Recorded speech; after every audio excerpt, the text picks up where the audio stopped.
is upon us. Texas Athletics is on a hot streak, and we have the best plays of the week, trivia, and some conference tournament previews. You won't find better takes anywhere else. All this and more coming up on the 1-0 Sports Show. We're going to have an exciting show. We're going to talk about the NFL divisional round and what we expect from it. We talk about Texas's inconsistent starting Big 12 play for men's basketball. We'll finish with some talk about our women's basketball team. So we got a packed show today. I got to go the other way. You know, Texas A&M, they got a lot of identity issues. Are they an agricultural school? Are they military? Are they blue collar? Are they academics? They're all over the place. So now, I'm always a sucker for a one-handed catch. I have tiny hands. I need 3 of them just to catch a football. So this one-handed grab in the end zone, that's just super impressive in my eyes. That's going to be my play of the week. Mayo pour on college game day. Look at this. Just the guy and the North Carolina, South Carolina game, he's just straight eating it, shirt off, rubbing it on his body. Hey, listen, the Cinderella story ends here, Texans. I'm sorry, man. The chariots turns back into the pumpkin.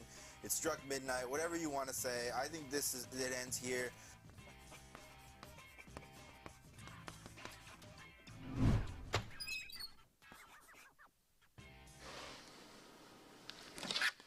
Today's show is brought to you by Cap Metro. We connect you to work, play, school, and everything in between.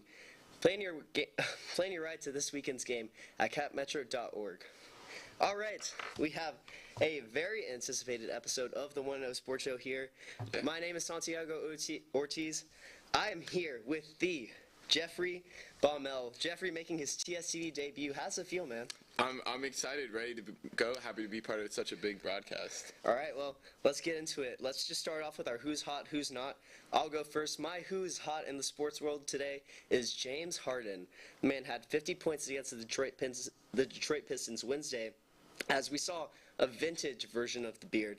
He was bringing out the setback 3, the nosebleed dunks. I mean, seeing this guy get his flowers in 2025 is big for me. He was one of my all-time favorites when he was on the Rockets. Sorry, I'm a little flustered here. I was running back and forth to try and mute our mics.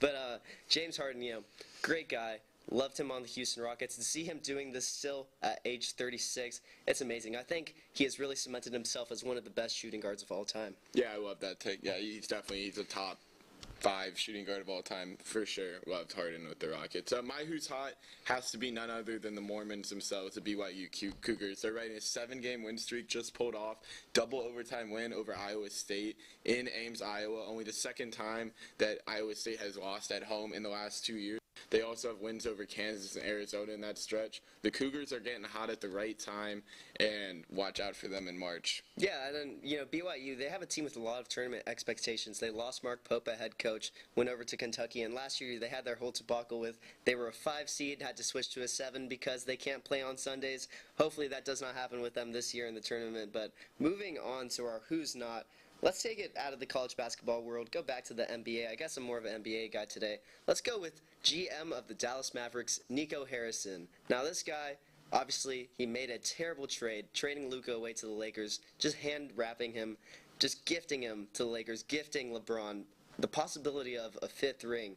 And now with this week, Kyrie Irving tearing his ACL, Anthony Davis looks like he's out for the remainder of the season. It's not looking good for the Dallas Mavericks, especially Nico Harrison. I don't see how you can justify keeping this guy around. I mean, unless they somehow get Cooper Flagg in a lottery draft from Adam Silver, reaches his hand down and just gifts them the #1 overall pick. I think that this team is going to be a bottom dweller for a long time. Yeah, no, that's a good take right there with the Mavs. My who's not is going to have to be the Nebraska Cornhuskers. They came in 4 games ago. They were looking like they were on the right side of the bubble, feeling good, and then have just straight gone into a 4-game losing streak, including some bad losses to Penn State, Minnesota, and then a brutal double overtime loss to Ohio State. They had multiple chances to win that game and just couldn't close it out. And it looks like Nebraska, barring a crazy run in the Big Ten tournament, is going to be headed to the NIT. Yeah, and we'll talk about that Big Ten tournament later, but that's also a deep conference. I don't think that their conference record will help them. Deep conference, but those bottom teams are those teams that you got to beat. Not a great look for Nebraska. All right, let's move on into our What's Trending. Let's go back to the NBA, talking about a guy that we were just talking about, Luka Doncic, weeks. Since the Los Angeles Lakers traded for him, they have rattled off 12 of their last 14 wins, including an 8-game win streak. The Lakers now sit at number 2 in the West, still 10 games and a half behind the Thunder, which is a staggering difference. But Jeff, is it an overreaction to say that this team could be the favorite to win the NBA Finals once the playoff starts? I absolutely do think that is an overreaction. I think, look, the issue with the Lakers, now keep in mind, I don't watch a ton of NBA, is that they do lack a dominant big man. Jackson Hayes is, I believe, their starting center. Am I correct on that? Yes, he is. That's probably not the thing you want as your starting center. Also, look, I don't trust LeBron to get it done in the finals. Wow. You're not going to find a bigger LeBron hater than me. I think him and Luka are just a little bit too ball dominant, and I think that when it comes to the end of games and it's like who's going to take the last shot, I think there could be issues there. Okay, I have to disagree. I would say I don't think it's an overreaction to see this team win in any games. We've seen this team since they traded for Luka just go absolutely insane. Including a win against the Knicks last night where in a tight overtime game, we saw LeBron playing off the ball and Luka dominating, taking the shots in the big moments. And I think that that's the direction this Lakers team is moving in, right? They want to run things through Luka. I think with the key contributors like Austin Reeves, Rui Hachimura, and don't forget Longhorn legend Jackson Hayes we've been talking about. There's no telling how good this team can be. Only 12 games into this Luka era, I think him and LeBron are only going to get better, and that experience. I know you said you somehow don't trust LeBron to get it done in the finals. Four rings, though. He still has 4 rings. I think he can bring that experience, especially with a guy like Luka who made it to the finals last year on a much less talented Mavericks team. I don't think it's an overreaction. I think the Lakers could really be there at the top of the West, although they'll have to get through the Thunder. All right, well, let's move on into some NFL. Off-season time, not very exciting. The free agency hasn't started, but there's some news leaking out, and it seems like wide receivers will be abundant this offseason. DK Metcalf Thursday requested a trade, and Davante Adams was also cut by the New York Jets. Jeffrey, I'm kind of up in the air between some landing spots for this team, landing spot teams for these players. Who do you think would be a good fit for DK Metcalf? Well, I think there's none other than the New England Patriots. I think he would be a wonderful fit. Pair him up with Drake May. He was the second best rookie quarterback that we saw last year, and I think he would have been the best if he had a better supporting cast around him. The Patriots have loads of cap space, so when they trade for him, they can sign him to an extension. They have draft capital. They can make this trade. I don't think you're going to need too much. I think a third-round pick probably gets this deal done. Man, with the ability of Drake May to throw the deep ball, this could be a match made in heaven. Yeah, I can't disagree. I thought Drake May played great at the end of the last season, and getting him a true number 1 wide receiver would do wonders for him. But you know who else that would do wonders for? I'm going to go with Jordan Love up there in Green Bay. Davante Adams, he's had a rough 3 years. He tried a ton of reunions, tried to reunite with his college quarterback, Derek Carr, tried to reunite with his NFL QB, Aaron Rodgers, in New York. Not any of those worked out, but they say in life, the third time is the charm, and I think that a return to Green Bay, a place where he had a ton of success for 10 years, and a place where we have a super young wide receiver core that is one of the best in the leagues, but they really lack that veteran presence, that is the dominant wide receiver, the X, and I think pairing him with a young budding star in Jordan Love, that could be a great combination, and I think that it might just be the best place for Davante Adams to end up. Well, moving on, let's go back to the NBA. Kyrie Irving, as we previously discussed, suffered a season-ending ACL tear Monday as the Sacramento Kings defeated the Dallas Mavericks 122-98. Anthony Davis has no timeline for his return after suffering a non-contact groin injury. How devastating is this for the Mavericks, and do you think that there's anywhere the Mavericks can even go from here? I honestly don't. I think it's time to clean house if you're a Mavericks fan. I mean, unfortunately, it's kind of crazy how you go from a month ago, they probably thought they were NBA title contenders to we're sitting at, we just have to start it all over. But I mean, Kyrie is not getting any younger, and coming off an ACL injury is not an easy thing to do. We know what Anthony Davis is. He's never good for more than 40, 50 games a season. So with those as your two guys, I mean, I really think it's you got to just kind of start over. Hope that when Kyrie comes back, really you won't even have him for next year for the majority of it. You just hope in 2 years you have some young pieces around him, and maybe you can try to build something there. But Yeah, it's a tough situation in Dallas. I feel for Mavs fans. I mean, it's really tough as well because they don't even own their first-round pick coming up this year. And Kyrie Irving, despite this ACL tear, he's a free agent anyways. He can leave, go sign with any other team.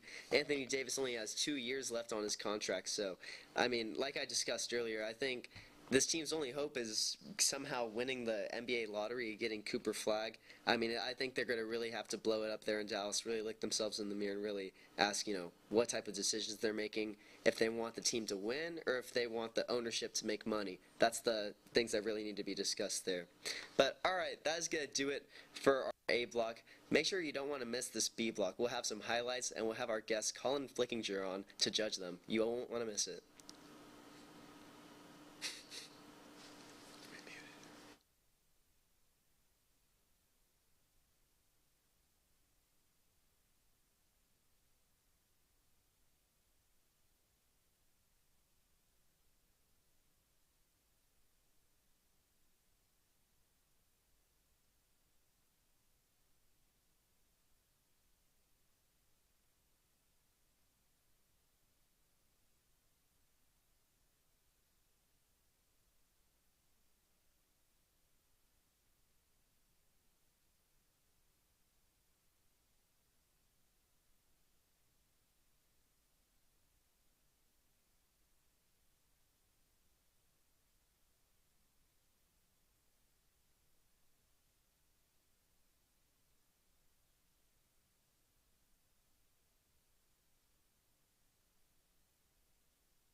Welcome back to the 1-0 Sports Show. We now have our guest, Colin Flickinger, on to discuss some highlights with us. Colin, how are you doing this morning?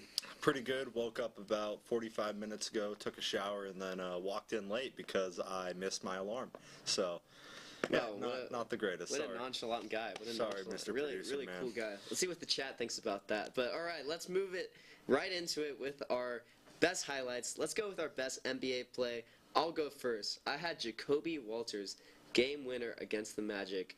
This guy, really unknown rookie from Baylor. He comes off the screen right here.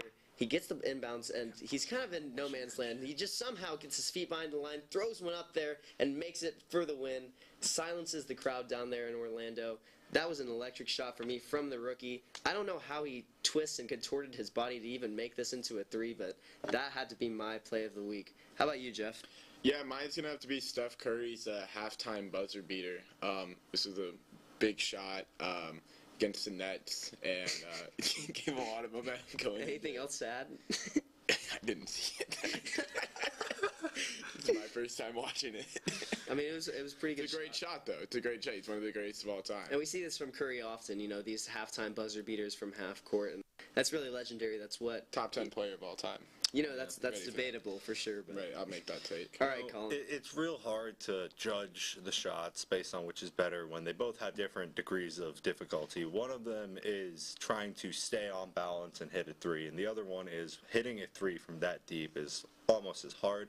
But I think that trying to maintain your composure and your balance in hitting a three from that deep is the hardest shot. So I will give Santi the first point here. Let's go. I'd also go with Santi. All right, let's move into maybe a sport that Jeffrey knows a little bit about and watches a little bit more. Let's go into our best college basketball play. Jeff, let's start off with you. Yeah, so I mean, Tennessee in probably the biggest game on Saturday this past weekend with the game winner. I think what we miss is the fact that Alabama completely sold. Tennessee never should have had this opportunity. Tennessee committed a 5-second violation to give Tennessee even a chance. And you see a senior knocking down that shot on senior night. Final game in that building. You love to see that. Tennessee's getting hot at the right time. Watch out for them. Yeah, this was definitely a choke job by Alabama. They had a few fouls before this, and then, 5-second on the inbounds, out of a timeout. Not something you can do there in a tie game. You can't do that. Yeah. You can't do that. Jemai Mayshak's one of the most clutch players. Yeah, and we didn't have a show last week, so I'm going to dig deep for my college highlight. I have Maryland versus Michigan State's buzzer beater last week on a Tuesday night in some Big Ten action. We have a tie game here. Maryland's just stormed back from down 7, and they put up the shot. Gillespie misses off the front of the rim, gets it out to Michigan State, and they bank a half-court shot to silence the crowd. This was a back-and-forth game. Michigan State maintained the lead all the way through until the last 2 minutes, and just look at how stunned the players are. One more look at it from 64 feet away for the win. I don't think there's any disagreeing against that highlight. Colin, who's going to win this one? Santi, I love me some Michigan State. I have a feeling that was picked to try to stroke my ego a little bit as a former Michigan State student. However, as you said, that was last week. I am going to have to ding you for that. I'm going to give the point to Jeff here. I can't. Appreciate it. I cannot. I cannot give you the points for showing a clip from last week. Cheater. All right. That's fair. So we got a 1-1 game here. Let's move into our best MLB spring training play. I'm going to go with Pete Crow Armstrong with it inside the park. Some call it a Little League home run. And now we see some defense here from the Pirates, or the Padres, excuse me. This is a simple grounder out to the right fielder, or the left fielder, sorry. And he just misses the cutoff man. Now we're missing the second baseman. We're running the bases. And now where is the center fielder? He's nowhere to be found. Nobody at home. And it's an easy inside the Parker for PCA. This guy has electric speed. You can't stop him out there. He has such great instincts, and I really think this play shows how fast this guy is. But, all right, Jeff, who's looking hot for you in spring training? Yeah, for me, it's Cam Smith, the Astros' #1 prospect, number 58 prospect in the league. 2 home run game in his debut with the Astros, 1 to the opposite field, 1 to dead center. The kid's got a beautiful swing. He was just recently acquired in the Kyle Tucker trade, and this kid's going to do big things for us. I don't think he's going to make an impact necessarily in this season. He's probably a guy you're projecting 2 years from now, but he's the third baseman of the future, and he's off to a great start down there in Palm Beach. Yeah, I don't think Colin really saw that highlight, but I'm sure you can visualize it. Colin, who do you think takes this one?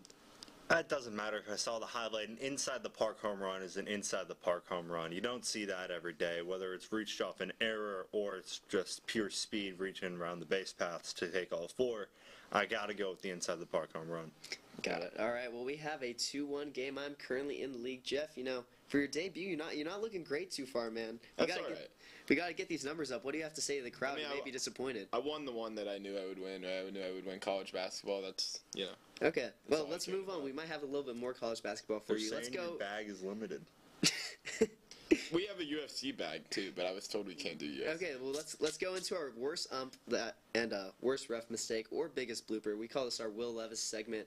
I'm gonna go with Duncan Robinson here in a game against the Cavaliers last Friday night. He gets the inbounds pass in a down 2, and he appears to tie the game with this 3-pointer, but after further review, it was revealed that his foot was on the line as he caught the ball, and he is out of bounds. He comes back around for a second attempt to tie the game, and it's no good. The Cavaliers win, excuse me. This was a great game. Duncan Robinson makes the shot, but losing the game, having your foot out of bounds, Kevin Durant, you can't really do that. That had to be my biggest blooper of the week. Jeff?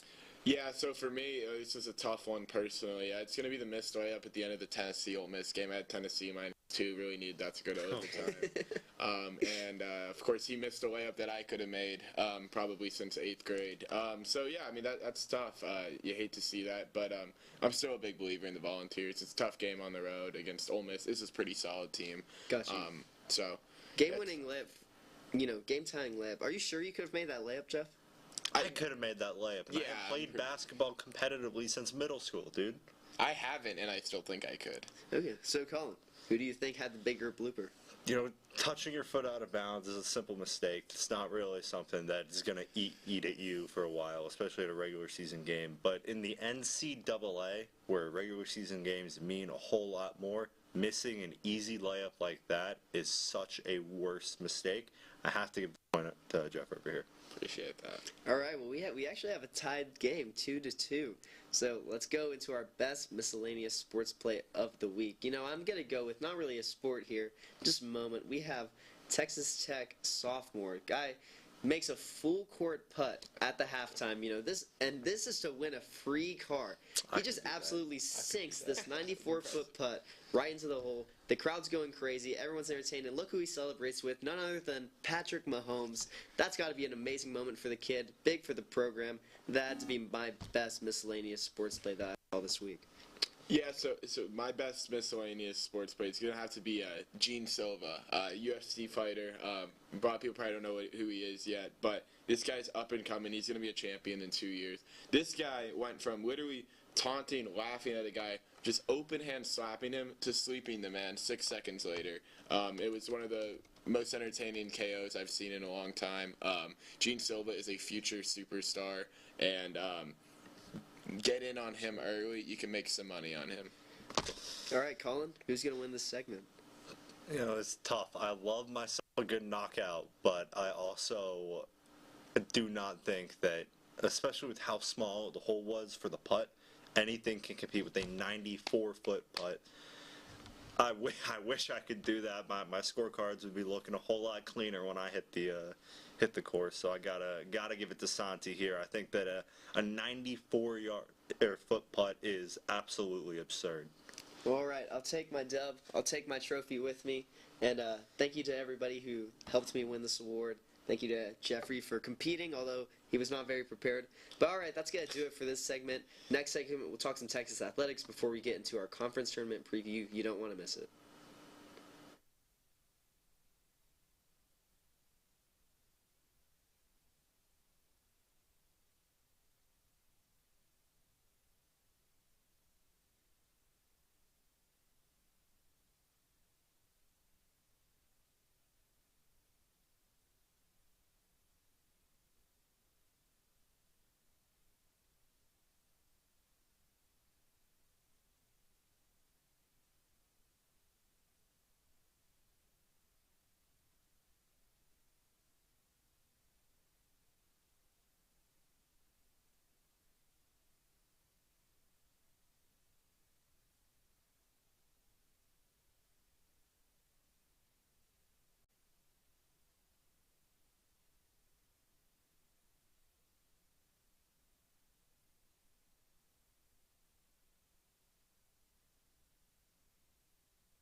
Welcome back to the 1-0 Sports Show. Jeffrey, we've had a little bit of a rough go to start this show, but let's get into something that you might know a little bit better. I think you're doing all right. Let's get into something that you might know a little bit better. Let's talk some Texas athletics. So let's start off with the Texas women's basketball team. They won their first SEC championship Sunday as they captured a 72-46 win over the Florida Gators. But unfortunately, they did suffer the second seed in the SEC tournament after losing a coin toss to South Carolina. Kind of crazy it comes down to a coin toss. But Jeffrey, do you think that this could be the year for the Texas women to win a national championship? Let me first off say I absolutely love it coming down to a coin toss. That is just pure electricity, just makes no sense. That's just awesome. That's what college sports is all about. But yeah, I think this team absolutely could win a national championship. They are so good defensively. I mean, I'm not going to act like I watch a ton of women's basketball, but man, it's every time I tune in, they're blowing a team out and they're holding them to under like 50 points. It's really impressive. Rory Harmon's a great player, one of the best in the country. And I love the coaching. I think coaching is all important when it comes to college basketball in both men's and women's. And with our coaching, yeah, I don't see why this team couldn't win the whole thing. Yeah, I love the discipline of a Vic Schaefer coach team and a Vic Schaefer coach team. And I think that behind, Madison Booker and Taylor Jones, this team has a real shot. We've seen them, not only they've had a 3-week span with wins over South Carolina and Kentucky and UConn, wins over these great teams, and I think that there's no other year but this year, man. I really believe in this women's basketball team. But moving on from a positive, let's move on to a negative, a team that's not really great at anything. The Texas men's basketball, they've been ice cold. They had a 3-game skid, but on Tuesday, they did break that with an 87-82 win over Mississippi State, the number 25 team in the nation on the road. The Longhorns now sit at 17-13, 6-11 in the conference, with only one game against OU remaining in an SEC tournament. Jeffrey, is there any chance for this team to still make the NCAA tournament? I'm sorry, I gotta be honest here. I don't think there is, outside of a crazy run in Nashville, and really even then, it's tough, man. The committee is historically known for not really caring too much about what happens in the conference tournament. So I think Texas's only way is obviously it starts with a win against Oklahoma. That's an absolute must, and then you got to go on a run in the SEC tournament. You're gonna have to beat one of those top 4 teams in Alabama, Auburn, Florida, or Tennessee. Yes, sorry. You're going to have to beat one of those 4, and even then, it's still a long shot. I think it's going to be bid Steelers, like always, and I think we're a little bit too far off the bubble right now. Yeah, well, I have to disagree. I think that although we haven't seen a very complete game outside of maybe the Kentucky game from this Texas team, there's still a ton of talent on this team. You have guys like Arthur Kaluma, Trey Johnson, obviously. You have Tremont Mark, and even a guy like Jordan Pope who can contribute. And we've just not seen them be able to glue together as a team.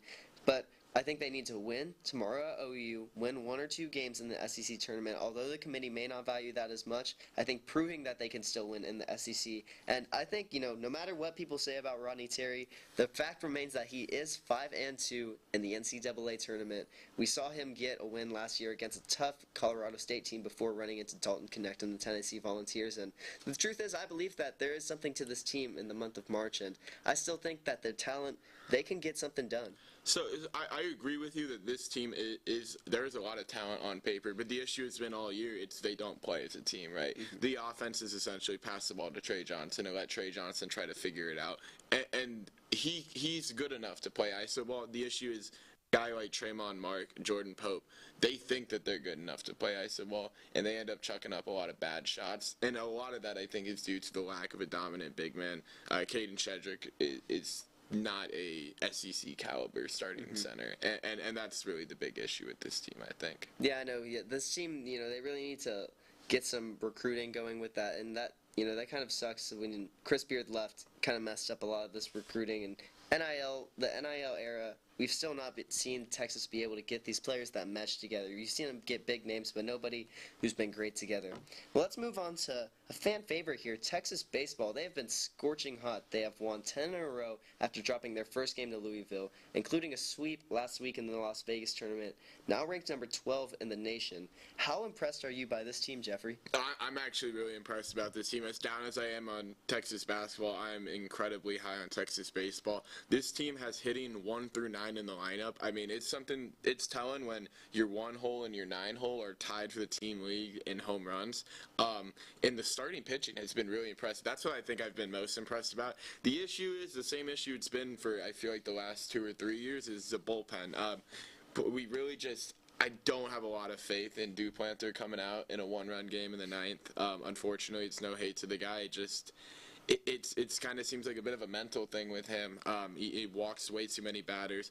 But if we could just find 2 or 3 guys that could step up out of that bullpen, there's no reason to think this team is not playing in Omaha. They most certainly have the talent, and I love the offensive depth that we have. We could survive an injury or two, because that's eventually, it's obviously going to happen at some point in the year, right? We have 4 or 5 guys sitting on our bench that you put them in pretty much any other program in the country, and they're starting. So I'm very excited about this team. I think this team has potential to go to Omaha, and once you're in Omaha, who knows what can happen. Yeah, I'd have to agree. I saw that first game against Louisville, so you see a blown lead, and you kind of think, same old with this team. But I think this team has really changed. The culture has changed under head coach Jim Schlossnagle. And, you still got these guys, Max Bellew and Will Gasparino, who are hidden out there to something to talk about. But I'm really impressed by this team, and this win streak, not easy thing to do. I really like their chances when it comes to May and June. I think that they're going to be great. Jeff, what do you think? Who do you think is like the MVP on this team if you had to pick one so far? I mean, it's hard to say anybody other than Max Blue, right? I mean, the kid's hitting like almost 500 on the year. Got a couple bombs. He was the Big 12 Player of the Year last year, so it's hard not to say him. A surprise has been Ethan Mendoza. He's already got 4 home runs. He's our 9-hole hitter. He's been playing really well. And then you got guys, Jalen Flores had a great tournament up in Las Vegas. So there's just so many guys in this lineup. They're loaded with MLB talent. And the pitching, Jared Spence, the transfer, has looked incredible in his limited appearances. He's a great Friday arm. You can roll him out there. You expect 6 innings of 1-2-run baseball every night, and that's huge, especially when you're a little bit worried about the bullpen, especially in the college game. Having a starter that can consistently go 6 innings for you, that is massive. Yeah, that's thank you for the analysis, Jeffrey. Well, all right, that's going to do it for our Texas Athletics blog. Next, we'll have a extremely long conference tournament preview with our guest host, the highly anticipated Tyler Strempel, to be on to give us some ball-knowing takes. You will not want to miss it. All this and more coming up on the 1-0 Sports Show.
Welcome back to the 1-0 Sports Show. I am joined by our most famous guest, I think. You know, this guy's got a lot of clout going around, not only TSTV, but around the whole campus of UT. Tyler Strempel, how are you doing today, man? I don't know if that last part's true, but I appreciate the first part. I'm doing great. Happy to be back on 1-0. Love the atmosphere here. Happy to talk some conference tournament pick'ems. It's March, and I love March. Yeah, well, all right, let's get into it. You know, for the kind of the average fan that's out there filling out their bracket, they're looking at teams like Bryant, SDU, Drake, and they don't really know what they're looking at. Jeffrey, this is where you're going to come in. You're going to be our Joe Lenardi for today. Tell us a little bit about these teams. Well, all right, let's start it off with the Mountain West Conference. Just tell me what's going on in there. Yeah, so the Mountain West, so you kind of got a three-bid league most likely this year, and San Diego State, New Mexico look like two locks to get at-large bids regardless of what happens in the conference tournament. Like the Aztecs have probably the most impressive resume in the Mountain West. They have a win over Houston as well as wins over Creighton and UC San Diego, who's been one of the better mid-majors all year. And it really comes down to the defense of San Diego State. They're top 15 in the country in defensive efficiency, but the issue is offense. Nick Boyd, Miles Bragg, those are two good scorers for them, but other than that, they really struggle to find much offensive production from anywhere else. So that makes me a little bit reserved on the Aztecs. When it comes to New Mexico, they're kind of the opposite. New Mexico rides Donovan Dent. This guy's averaging more than 20 points a game, 6.5 assists a game. He's probably going to be the Mountain West Conference Player of the Year, but they do not have a wonderful defense, and I think that there's something to be said in March. Hungry dog runs faster, and that's why I'm picking Boise State to win this tournament. Boise State came into the year picked to win the Mountain West. They were expected. They have the most talent. They have some good wins over Clemson and St. Mary's, but there's also some bad losses in there, and they did drop both games to San Diego State. With Tyson Degenhart and Andrew Meadow, if they play up to their potential, I do think Boise State will cut down the nets. I think there's, like I said, something to be said with you're playing for your tournament life right here, and that's going to give them the edge they need. Yeah. Well, all right, Tyler. Who do you think can win this conference? Yeah, I mean, great points from you, and lots of research. I think what tends to happen in smaller conferences is you see less upsets. I've watched March Madness for as long as I could consciously watch March Madness, and the smaller conferences go chalk more often than the bigger conferences do. I also think that there's too much of a gap between New Mexico and the other teams for me. I think New Mexico is just going to be able to take this tournament. And Mountain West, of course, one of the bigger, smaller conferences, if that makes sense, but I think New Mexico just has what it takes to take this conference. They've been there all year. I don't see that changing. I also think that they have the momentum right now, so... Yeah, I don't think that's a bad take at all, but I'm going to have to go with San Diego State University, team that made it to the national championship way back in 2023, not too long ago. Great run. They have wins over teams like Houston and Creighton.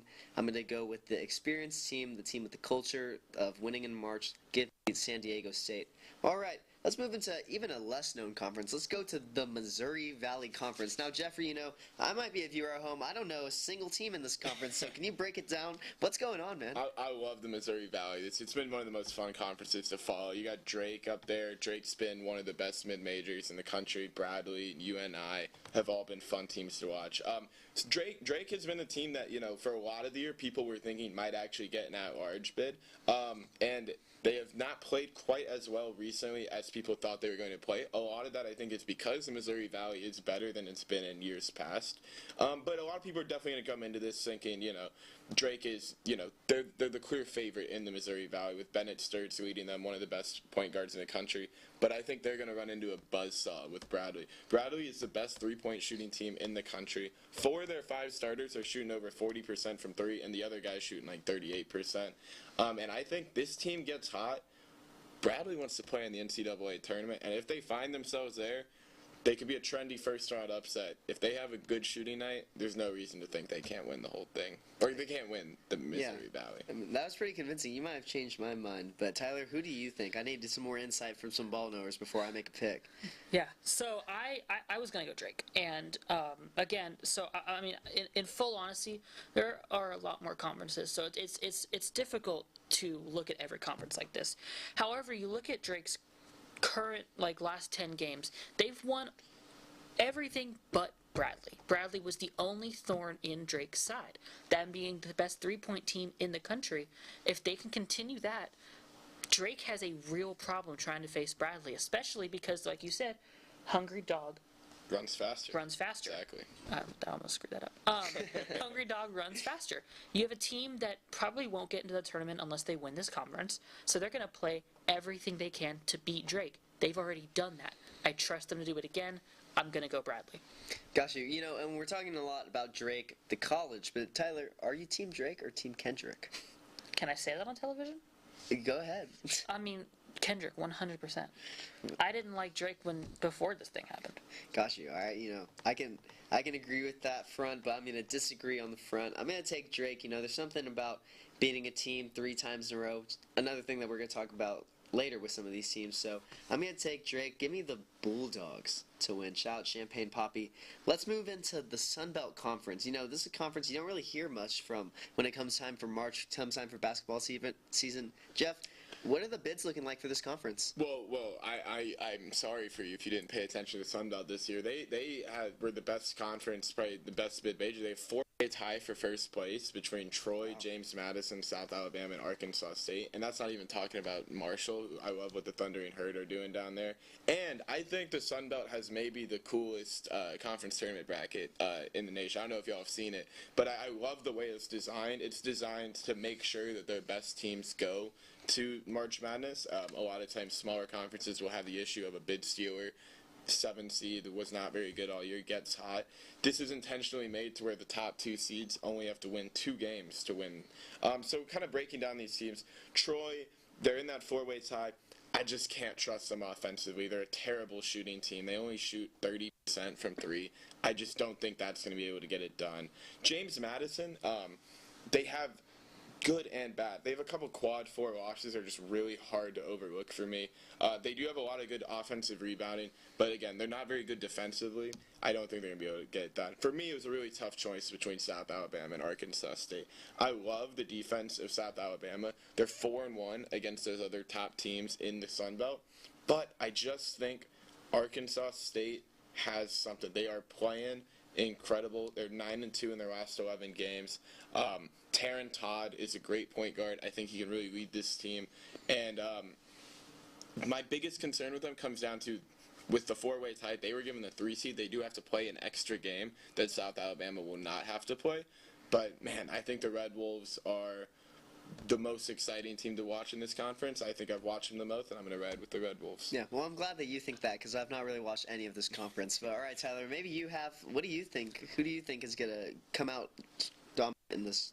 You know, I think the beauty of March Madness and conference tournament brackets, see them closing up. The beauty of March Madness and conference tournaments is that you don't have to have watched all of the conference, because the beauty of basketball is the stats. And I can just look at these standings and make an opinion on it. There is only one team in this conference who has won a game against an AP top 25 team. That is Arkansas State. Every single other team has either not played one or lost. South Alabama, 0-1. James Madison have not played against the top 25. Arkansas State 1-1. Troy 0-2. Marshall 0-1. I trust the team who has at least played a game against the top 25 team and won it. One extra game, I mean, you could think of that 2 ways. You could think of that as, oh, I'm tired going into March Madness, or, ooh, all the kinks are worked out, I've got momentum going. I think it could actually work out in their favor. I think Arkansas State has, I think that one extra game is going to help them, and I think that their record against top 25 teams, even if it's just 1-1, is so much better than the other ones. I think that that's going to propel them to win this tournament and possibly get, honestly, to like the 32 or 16 round. I think that they're a sleeper you can look at for that. I like that. Yeah, well, you know, I'm gonna, you know, I was going through looking at some of these teams, and I was really liking teams like Marshall, teams like Troy, but I couldn't overlook the fact that they had their losses to these other teams in this 4-way tie, and you know, I saw a lot of these teams just repeating losses and losses, and so I'm gonna have to go with the Dukes. Give me JMU, the home of PFT commenter. Shout out Barstool Sports, shout out the Zoom that we have on this camera. You know, real great things going on in the producers room. But anyways, let's move into the A10 conference. Jeff, what is the A10 conference? What does the A10 even stand for? Who are these teams? Who's coming out on top? Yeah, so look, the A10 for a lot of this year was looking like it might be a 2-bid league with VCU and George Mason. Unfortunately, I think George Mason has kind of played themselves off the bubble with their only chance of going dancing probably being to win the A10 tournament. But I think VCU is just they're a great team. I really like them. I think the VCU should be in the tournament regardless of whether they win the tournament. I think they should be an at-large. They're a top 30 team in KenPom, both offense and defense. And guards Max Shulga and Joe Ben Masil. Okay, we don't really know these players off the top of our heads. We're digging deep cuts going on. My bad. It's a tough name to read. But look, I think this is a really good team. They've kind of dominated the A10, and I think they're gonna definitely win this tournament. All right, Tyler. Okay, yeah, I think this is a two-horse race. I think that the two possibilities, I think I gotta agree. I think George Mason is just getting cold at the wrong time. I'm gonna go, it's a two-horse race between VCU and Dayton. If you think about anyone in the Atlantic 10, and you've heard about them the past couple years, it's been the Dayton Flyers. However, earlier in the year, VCU beat Dayton. Now, VCU plays Dayton tonight at 6 p.m. That is going to have huge implications for what I think. However, going off of what's been played so far, Dayton is 0-2 against top 25 teams. VCU has not played any, so we don't really know. VCU has beat Dayton. And their conference tournament, their conference lead, and they're beating Dayton is basically all I have to go on when I pick VCU. However, if Dayton can beat VCU here, that might change. So it kind of depends on this Dayton VCU game. As of right now, however, I'm going to go VCU. I think they have better momentum. I think they have obviously the better record, and they have beaten Dayton, which I think is going to come into play because I think that's going to end up being the championship game for this A10. Yeah, well, I'm going to have to go fully Corso on you, Tyler. Not so fast. I've got the Dayton Flyers winning this one. You know, this is a team that kept it close with Iowa State early in the season. They had a win over UConn. UConn, the back-to-back national champions. I know it's been a rough season for them, but not many can say that, including Texas men's basketball. They also have a win over a team like Marquette, which is another solid team from the Big East. Although they have not really been able to beat these top teams in the conference like George Mason and VCU. I think that Dayton, they have that tournament experience. I've seen it from them year in and year out. And that win over UConn especially, that's what's going to let me pick them today. I also just, can't agree with these guys. So let's move into our next conference. What? Just tell me, where's UConn ranked? I mean, they're unranked, but they're still the back-to-back national champions, though. That's last year. But it's something to show towards this year because that doesn't just happen. So They're it's like a 9 fluke. seed this year. Yeah, but that was when they were ranked the 20th team. I think that's going to help them win this conference. The A10, what teams are in the A10 are ranked? None, but that's what I thought. That's what I thought. I made, but okay. A10. All right, let's move into a conference that may actually have some teams ranked, maybe not. Let's go into the Big West. No teams ranked in this conference. But UC San Diego probably should be ranked. And it really comes down to them or UC Irvine. Look, I really wanted to take UC Irvine and the Anteaters right here. They are an elite defensive team. Like, they're 12th in the country in defense, according to KenPom. They shoot the ball really well from three. And offensively, they feed the ball to the big men. I like that formula. The issue for me is their guards cannot do anything other than shoot threes. That's the only thing that they can do. And to me, I want a guard that I can trust to go drive and get me a layup, right? And they don't seem to have that. And then we look at UC San Diego. Like, they come in, they're riding a 12-game win streak. Okay, they rank third in the country. In fewest turnovers per game. They hold on to the ball. Although Irvine is elite defensively, I still don't think they're going to be able to turn over UC San Diego very often. And look, I think UC San Diego is really scared they're going to be the Indiana State of last season. And if they don't win this tournament, I unfortunately think that the committee will leave them out, even though they absolutely deserve to be in. So I think UC San Diego is going to be playing for their lives in this tournament, and I think they're going to make sure that they win this tournament. Tyler? Yeah, so looking at the stats, that's where I live. That's how I got into sports. Statistics are so important here. Yes, UC Irvine is the better defensive team. However, their offense is, UC San Diego is a better offensive team. Additionally, I think there's one stat that's intangible, and that's momentum. You have a 12-game winning streak.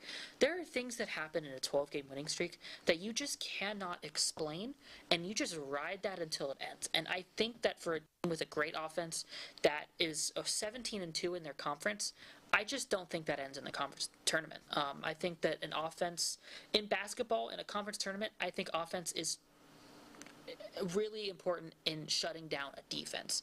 Defense wins championships, offense wins conference tournaments. So I'm going to go with UC San Diego to win the UC conference. By the way, there's like 5, 6 UC teams. Yeah. Seriously, it's just California. So they all UC. California and Hawaii. A lot of very liberal agenda teams in this conference. But, I was really trying to find a way to disagree here, but I don't think I can. I'm going to have to go with a clean sweep across the board. UC San Diego, 12-game win streak, absolutely dominating in this conference. I don't think there's any way we can pick against them. All right, let's move into the American Conference. Now we're getting to some conferences where, some guys might know some teams. These might be some teams you've seen get some upsets in the tournament. Jeff, tell us a little bit about what's going on in this conference. Yeah, so there's the 3 top teams in the American are Memphis, North Texas, and UAB. I'm not a big believer in UAB. So to me, it really came down to Memphis or North Texas. Look, North Texas is an elite defensive team. Okay, now in years past, they've kind of been known for their elite shooting, and they still have a couple of elite shooters in Aiden Wright and Brennan Lorient. Okay, but Brennan Lorient, he's shooting over 50% on the year, by the way. He's shooting 52% on the year. Pretty dang impressive. Okay, and they force a lot of turnovers. Memphis does have a tendency to turn the ball over, but look, the talent disparity is it's too much between the two teams. Like PJ Haggerty is one of the best scorers in the country. He's averaging over 21 points a game. Tyrese Hunter transferred out of Texas and has automatically just gone right back to Iowa State. Tyrese Hunter, I don't know what happened when he was at Texas, but he never seemed to play this consistently at Texas as he has at Memphis.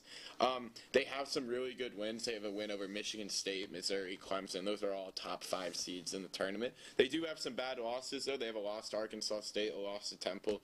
But despite these inconsistencies, the talent disparity, it's just too much. Memphis is going to end up winning this.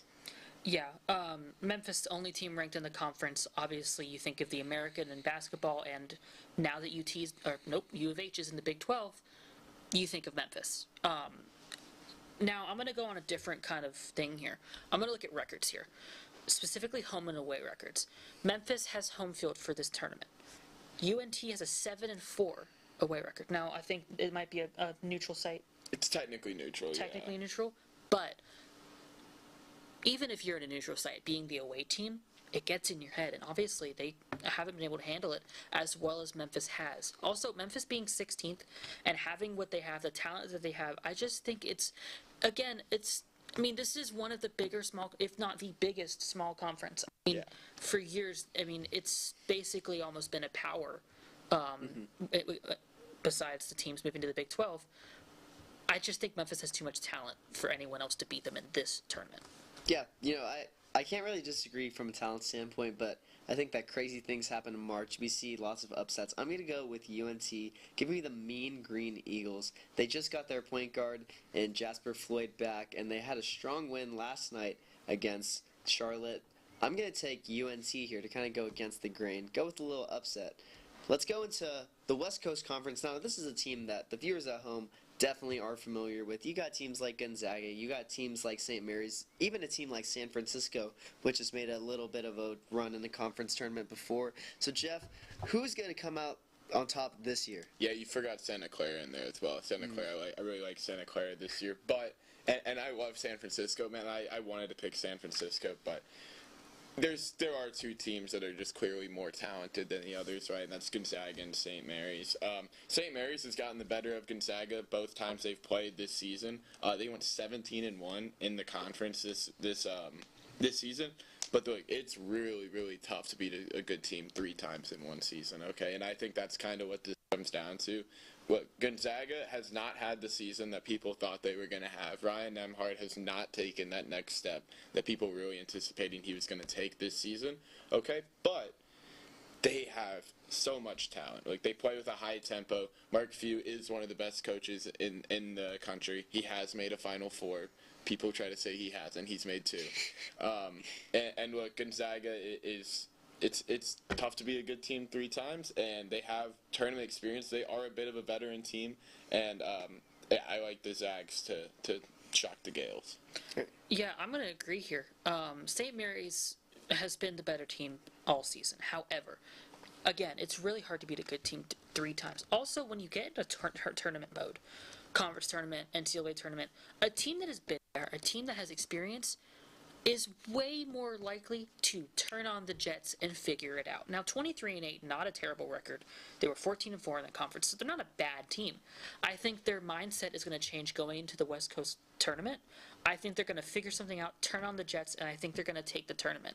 Because I think the fact that they've been there before, they've done it multiple times, it's just going to come back to them. Mark Few knows how to coach in a tournament. I think it's going to come down to the mindset, having the experience of losing twice to St. Mary's. I think they're just going to figure it out magically thanks to the magic of conference tournaments.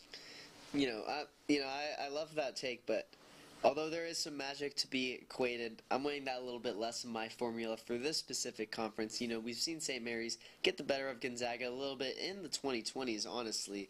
They're a well-coached team, and that's obviously been the thorn in their back for the past few years, and I think with this 2-0 record against them this year, I'm going to take the Gals. Give me St. Mary's to win the West Coast Conference. Moving on to a very exciting conference. One could say this may have been the most surprise conference throughout the rest of this year, just from a standpoint of where these teams sit. Big East, coming into this conference, you have UConn sitting there. The back-to-back national championships, completely undefeated throughout, or not undefeated, but sorry, they've been completely dominant for this 2-year stretch as well. It was hard to see any team coming out there and looking as dominant as them, but they've kind of taken a seat back in this conference this year. Jeff, can you kind of talk us through what's going on? Yeah, so with UConn specifically, look, they are not looking poised to pull off that three-peat. Liam McNeely has, while he's been good for a freshman, he has not quite been the dominant player that they were thinking, and Alex Caravan has not really filled the shoes of the guys before him like many thought.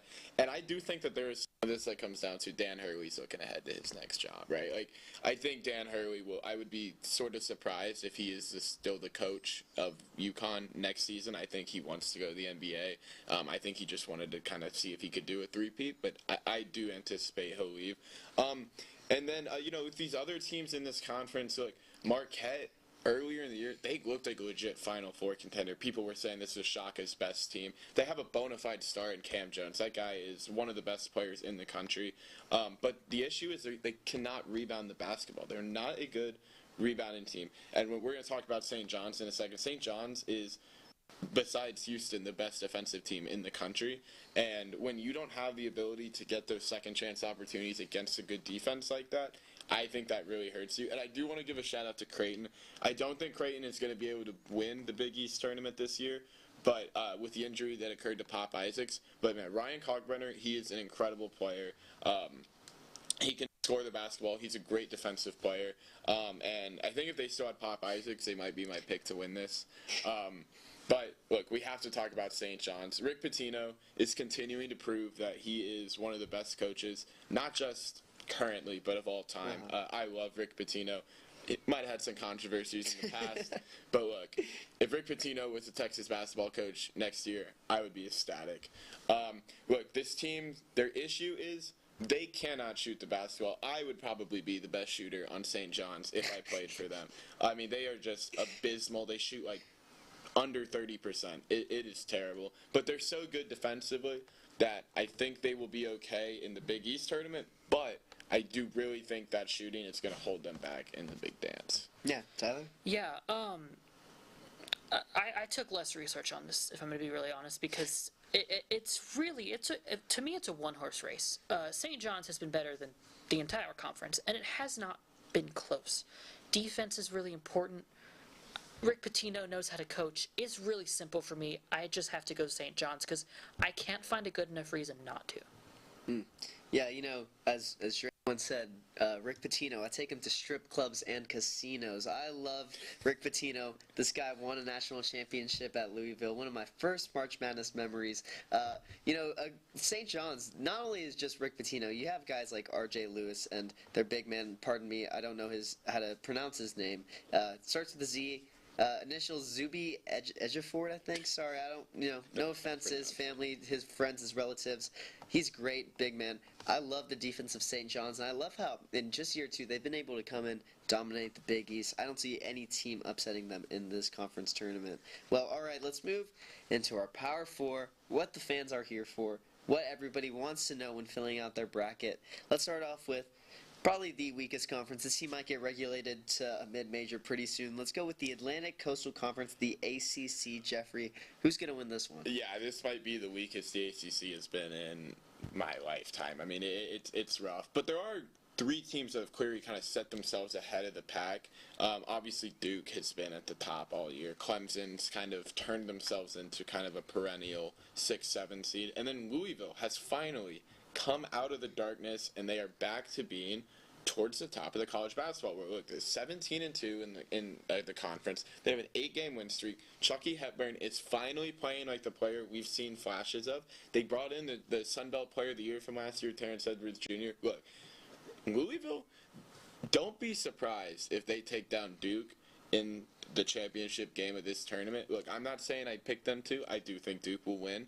But, man, Louisville has a legit shot. Now let's move on to Clemson. Look, Clemson rides Chase Hunter. Okay, this guy's shooting over 40% from three, averaging over 16 points a game. All right, they have the win over Duke. That's kind of been their big calling card. Now, let's talk about that win, right? If Cooper Flagg doesn't slip on a wet spot in the floor, Duke probably ends up winning that game, right? That was a little bit of luck in there. But, hey, you got to give credit to the Tigers. They did win. Let's move on to Duke, right? Duke is an absolute powerhouse.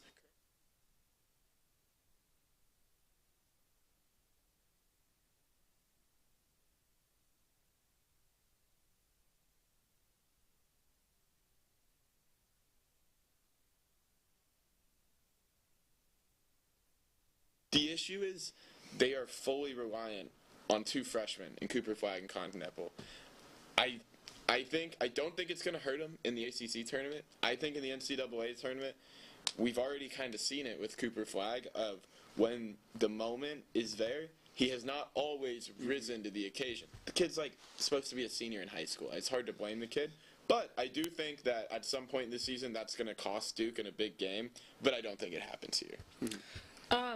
Yeah, so obviously Duke has the best ranking, but it's really hard for me to go with KenPom or BPI or whatever statistic you want to use, because I've looked at those for the past couple years, and the best ranked team in the regular season has not won the championship in any of those years because of the upsets that happen.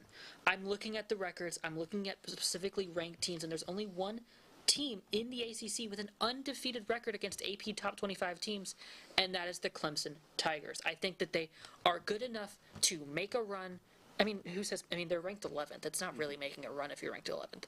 I think that they beat Duke. I think they can do it again. I think they have the experience in beating good teams, and I think it's just going to be, you have so much hype on Duke that this just feels like the perfect opportunity to go in and steal an ACC championship from them. And I think if you're Clemson really has a shot to do it, and I'm going to go with Clemson here.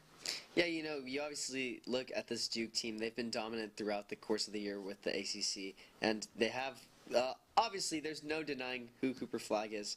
We all know who the kid is, what he does. But, when you look at these other guys, you look at Tyrese Proctor and Con Kneipel. Really, Con Kneipel, I'm just really not sure about him. Just looks like the average white boy shooter to me. Not really nothing special about him. Can't really do anything off the dribble. He relies off dribble handoffs and pick and rolls. I'm not really moved by this Duke team. That being said, I do think that I'll still have to pick them to win this conference. I don't think there's anybody who can compete with them except for Clemson. Clemson, they have a great player in Ian Shefflin, really underrated guy. We saw him do a lot throughout the tournament last year, and this team made an Elite Eight last year. I know TikTok, we got short-term memory now. Apparently, we have less attention span than Goldfish, but Clemson was there last year, and I think that they'll be there in this championship game again. But I'm still going to take Duke. Nothing really, although they don't move me as a tournament team, nothing compels me to pick against them in this ACC tournament. But let's move into the Big Ten, a little bit less known of conference with some of these teams. I think, we got a lot of SEC hype, not as much focus on the Big Ten. So, Jeff, can you tell me specifically, I've not really been watching this conference, tell me specifically about what's going on. Yeah, so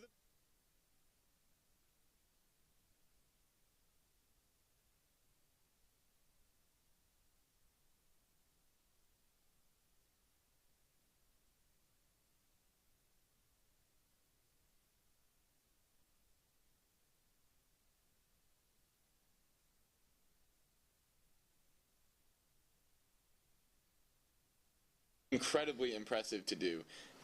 They're a great team. They're starting 5.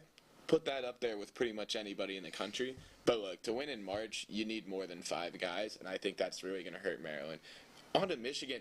I've been waiting for Michigan just all season to finally play to their potential. Look, they have a pair of 7-foot big men that could give teams fits. But the issue is this team turns the ball over way too much. They turn the ball over more than almost anybody in the country. They're averaging 14 turnovers a game. Look, that's just not going to cut it in March. You cannot be turning the ball over that often. And the guards, while the 2 big men have played well, we saw last year with Purdue, right? Why was Purdue's success? You could feed the ball into Zach Edey, you draw in the defense, you kick it out to a guard, they shoot a 3. The issue is the guards have not been hitting those 3s for Michigan. I think it's going to be tough there. The top 2 teams in this conference for me are really Wisconsin and Michigan State. Look, I think Michigan State, this has been Tom Izzo's best coaching job of his career. I mean, this team, when you look at it, Jace Richardson, he's probably an NBA player. Other than that, there's no NBA players on this team, right? Jaden Akins he has so much talent, but he is just, he's inefficient. He's kind of like a Caleb Love type of player, if you ask me. They are riding a 6-game win streak into the matchup with Michigan coming on Sunday. That's going to be a big game to watch. But I have to go with Wisconsin, with the Badgers. Look, Wow. They are the best free throw shooting team in the country. I love free throw shooting in March. Look, you get in these big games, and you're up by 2-3 points, and you go up there and you can't hit your free throws, you're losing that game in March. Wisconsin, they hit those free throws. Look, they have a 2-headed monster, John Tonji, John Blackwell at guard. They're an experienced team. Experience plays in March. And I think the Badgers are ready here. Also, I want to give a shout-out to Indiana. Do not be shocked if Indiana comes in and wins this. Ever since they announced that Mike Woodson was not going to be coaching next year, this team has gone on a run. They've won 4 of their 6. They have a win on the road at Michigan State.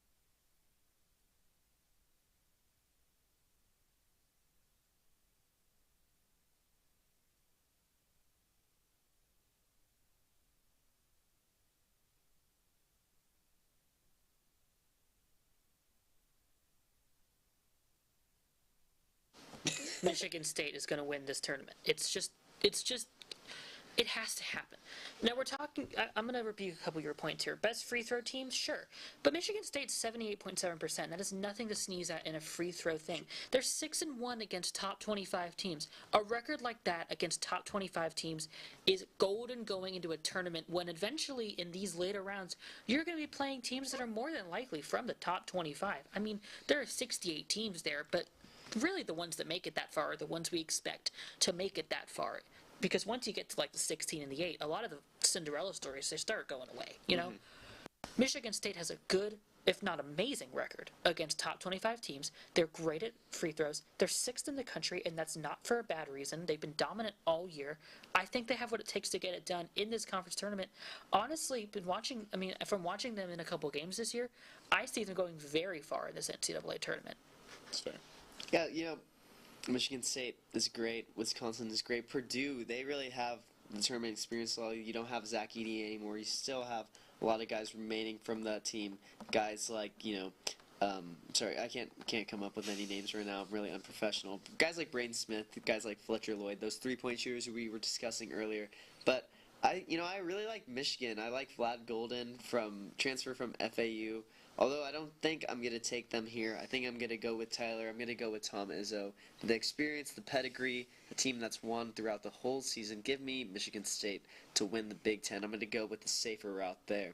All right, we have 2 remaining conferences left, and these are by far the 2 best conferences in the nation when it comes to this sport, college basketball. Let's go with the first one, the Big 12 Conference. This is probably last year was the best team in conference, or the best conference in college basketball.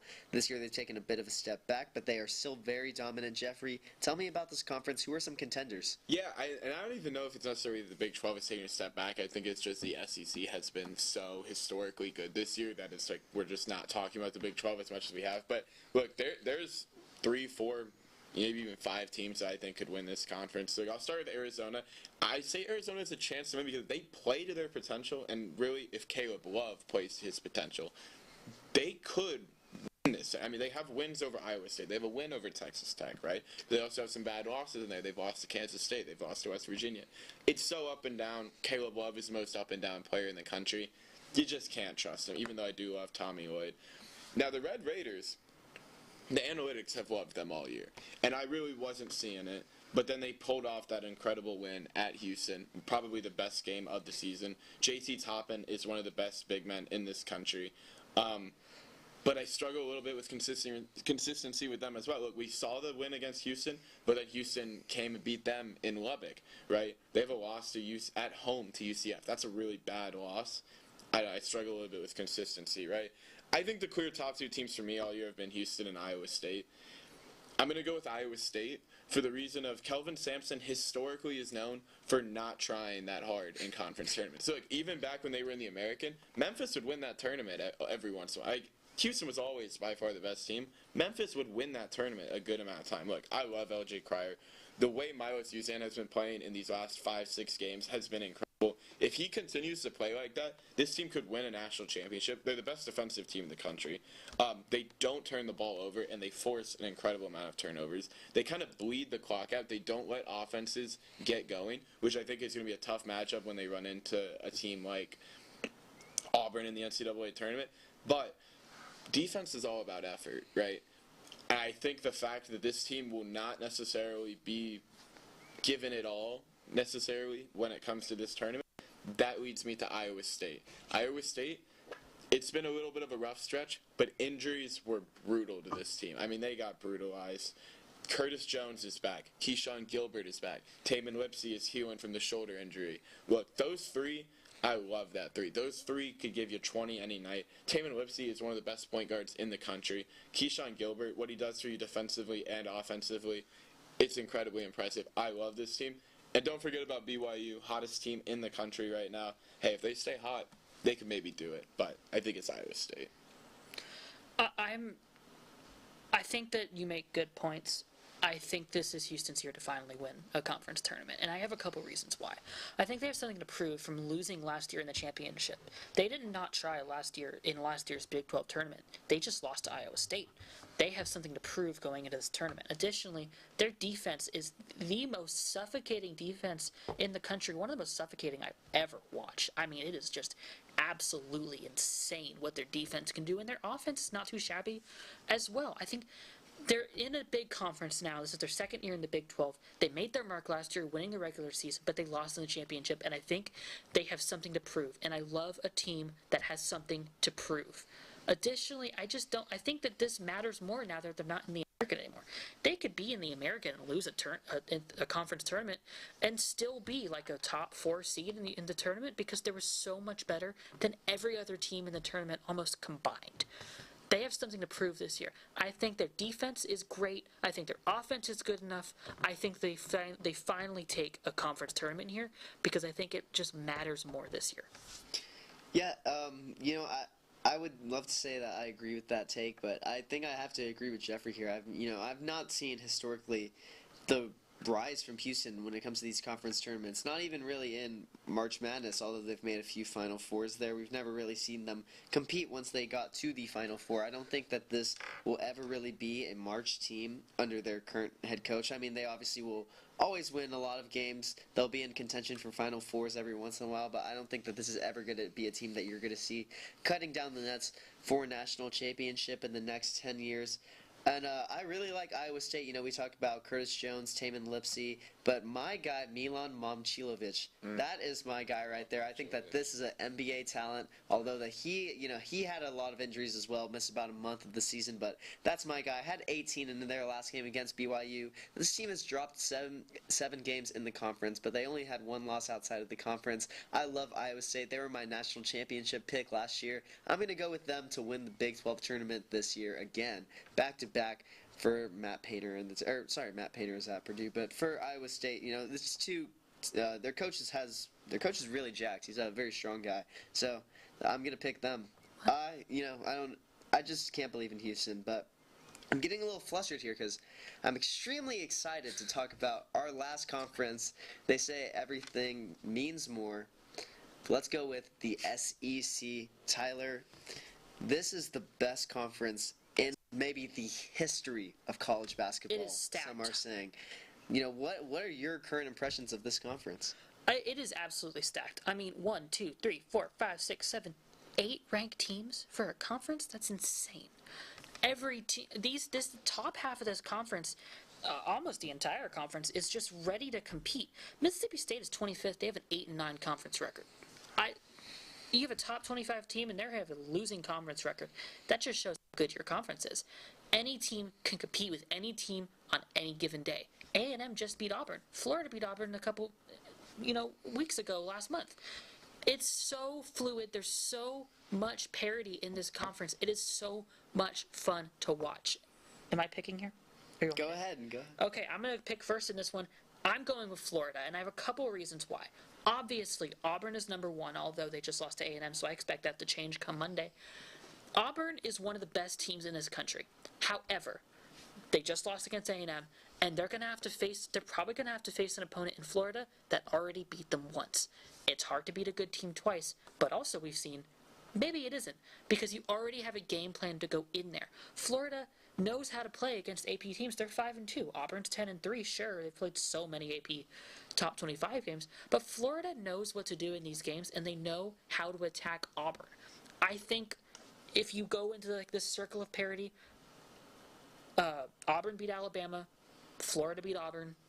Florida, I think, has what it takes to win this championship, because I like an upset in a major conference, and I think Florida, although they are number 5, would technically count as an upset. I really like the Florida Gators going into this tournament. Yeah, I mean, look, I'm with you that Florida is a legit national title contender. I mean, I think they have 2 of the best wins of the season. You talked about that road win at Auburn and also a road win at Alabama.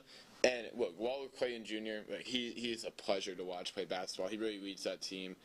They're a top 5 offensive rebounding team in the country. I love that going into the SEC tournament.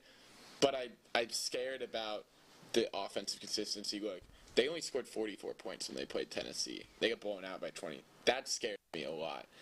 I'm just worried that they could have another one of those games. That's the only thing that held me back from picking Florida, because I do really like them. They were my second pick in this conference. Look, we got to touch on Alabama really quickly. A lot of people are big on Alabama this year. I got a lot of reservations about them. Look, they're the most exciting team to watch. If you just want to sit on the couch, have a good time, throw on an Alabama basketball game, right? But if you want to win in March, I don't think Alabama is your team. Look, they have scoring throughout that lineup.